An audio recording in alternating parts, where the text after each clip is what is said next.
एक area of integration की बात आई थी। यह बात ध्यान में है कि नहीं है तो आप ही लोग बता सकते हैं। उस इंटीग्रेशन में भारतीय ज्ञान परंपरा की भी बात आई होगी। थोड़ा रिकॉर्ड करेंगे आप तो ठीक रहेगा। बाकी लोगों के लिए हो सकता है कुछ लोग इसको सुने भी होंगे, उसके बाद भी इस पर चर्चाएं हुई हैं। एरिया ऑफ इंटीग्रेशन में भारतीय ज्ञान परंपरा को जोड़ते हुए अपने विषय को आगे बढ़ाना, ये बताया गया होगा। बस उसी की पुनरावृत्ति है और कुछ नहीं है। यह विषय ऐसा है कि जितना ही हम जानेंगे या आगे जानने का प्रयास करेंगे उतना ही कम महसूस होगा कि बहुत कम जानते हैं। क्योंकि अपनी विरासत, भारत के ज्ञान की परंपराएं, गुरु शिष्य परंपराएं, ये इतनी मजबूत है कि इनसे कोई भी विषय छूटा नहीं है। आज जिन चीजों को हम देख रहे हैं लगता है कि हमारे लिए बिल्कुल नई बात है, यह नई बात है नहीं। ये सारी बातें पुरानी हैं। फिर से प्रकृति उसको दोहरा रही है। सब जानते भी हैं प्रकृति अपने आप को दोहराती है, लेकिन बीच के कालखंडों में हमारा वेद किसी दूसरे के हाथों में लग गया और उसी वेद के सिद्धांतों को, वेद के श्लोकों को पढ़ करके, समझ करके वे अपना नाम दे दिए कि मैंने इसको खोजा। अर्थात बीच में कहा जाए तो 18वीं सदी कहिए या 19वीं शताब्दी ऐसा जी कहिए, दोनों में एक तरह का यूरोसेंट्रिज्म हो गया था। मतलब जो भी नई बातें आएंगी वह सब पाश्चात्य जगत से आएगी। तो आज उसी पर थोड़ी चर्चा करेंगे हम।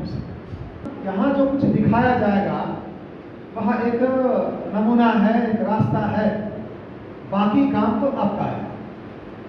चार जी सोएंगे नहीं तो ठीक रहेगा। नींद बहुत अच्छी आ रही, हलवा और चना खाने के बाद जगे रहिए, नहीं तो देश का भविष्य सो जाएगा। आप सोएंगे, आपके वर्ग में आने वाला बच्चा भी सो जाएगा, तो भावी भविष्य भी सो जाएगा। मुझे नहीं आना पड़े आपके पास, इसका ध्यान जरूर रखें। तो अब बात ऐसी नहीं है, किसी चीज को अभी बताया जा रहा है, ये चीजें पहले से आ रही। ये शिक्षा नीति आई है, इस पर अधिक बल दिया गया है, इसी कारण से ये विषय थोड़ा सा हमारे और आपके पास में पहुंचा है। लेकिन इससे पहले के जो चिंतक हुए, जो विचारक हुए, जो कवि हुए, जो गीतकार हुए, सबने थोड़ा थोड़ा काम किया है इस पर। अब फिल्म का नाम तो मुझे नहीं मालूम है, लेकिन एक गीत है, अब किस फिल्म का है, इसमें रुचि वाले लोग होंगे तो बता देंगे। जब जीरो दिया मेरे भारत ने, है ना? हाँ, दुनिया को सब गिनती आई और पश्चिम, है ना? एक बार गा दीजिए, नींद भाग जाए। हाँ, ठीक ना? जब जीरो दिया मेरे भारत ने, दुनिया को तब गिनती आई, तारों की भाषा भारत ने, दुनिया को पहले बतलाई, देशाना दशमलव भारत तो, पर जाना मुश्किल था, धरती और चांद की दूरी का अंदाजा लगाना मुश्किल था। सभ्यता जहाँ पहले जन्मी, जहाँ पहले आई, पहले जन्मी है जहाँ कला। अपना भारत वो भारत है जिसके पीछे संसार चला, चलता ही गया और आगे बढ़ा, आगे बढ़ा और आगे बढ़ा। अब ठीक है, आगे हम बोल दीजिए, आपको बोल दीजिए। भगवान करे और बढ़े बढ़ता ही रहे और आगे बढ़े। वाह, धन्यवाद। अब देखिए ये गीत कब, ये रचना कब की है, कल्पना कीजिए। पूरा प्रसिद्ध गीत है, मुझे लगता है कि 60 के दशक का, हाँ 70 के दशक का ये गीत है। अब इससे इस 4 पंक्तियों 5 पंक्तियों में अपनी कितनी विरासत छिपी हुई है। हमने क्या क्या दिया था। सिंधु घाटी की सभ्यता का जन्म सबसे पहले भारत में ही था, आज भले पाकिस्तान में चला गया, वो अलग विषय है ना। और एक अपने महान कवि हुए गुप्त,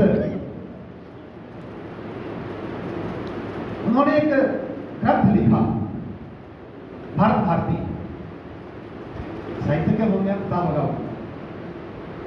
क्या लिखा, हम क्या थे क्या हो गए और क्या होंगे। पहली पंक्ति है, उसके 3 खंड हैं, अतीत खंड, भविष्य खंड, अतीत खंड, वर्तमान खंड और भविष्य खंड, 3 खंड है उसके।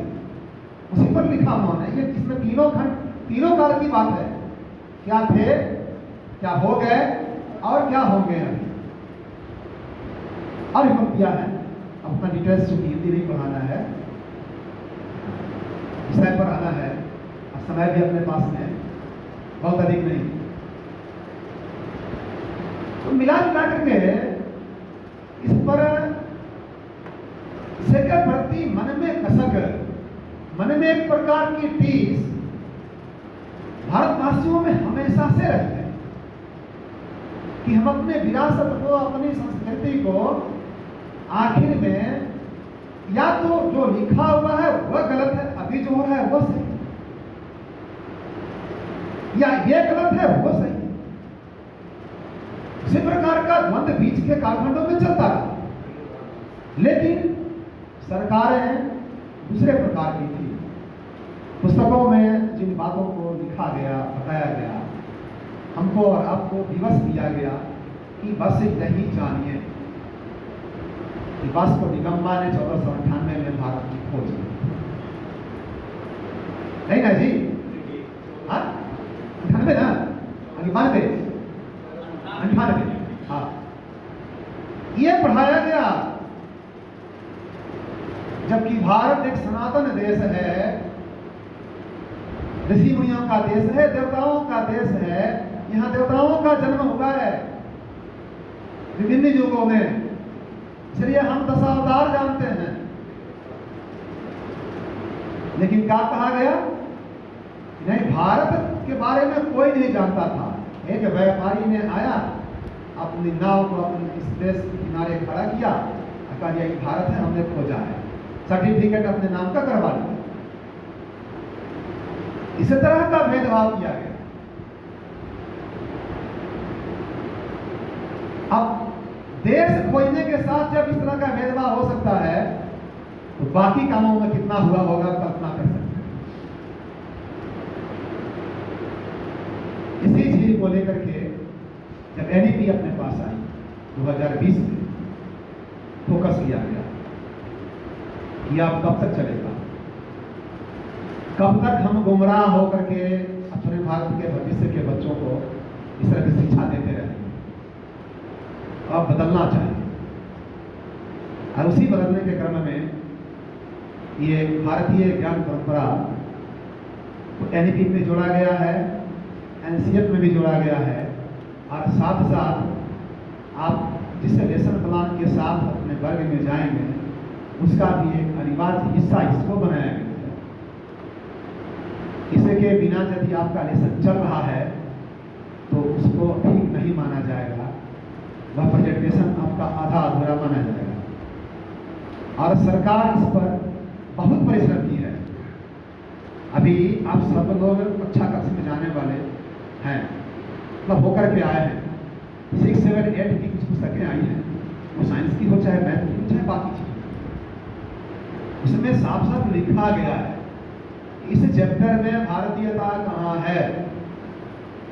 तुम लोग पढ़े होंगे, ध्यान नहीं पढ़े होंगे, जाके फिर से पढ़ेंगे उन चीजों को। इसलिए सरकार भी समझ रही है कि हम जैसे लोग कभी वर्गों में जा रहे हैं, जिस चीज के बारे में कभी नहीं सुने, अलग से पढ़ने के लिए कहा जाए तो नहीं पढ़ सकते। आलसी लोग हैं, तो सरकार कहे कि नहीं इसको लिख के दो कि देख करके पढ़े और बच्चों को बता, इतना तक काम होता है।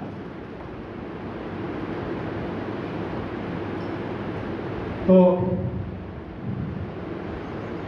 यही विषय है आज का, और हम सब आगे वर्ग में इसी आधार पर काम करेंगे, इसी अपेक्षा के साथ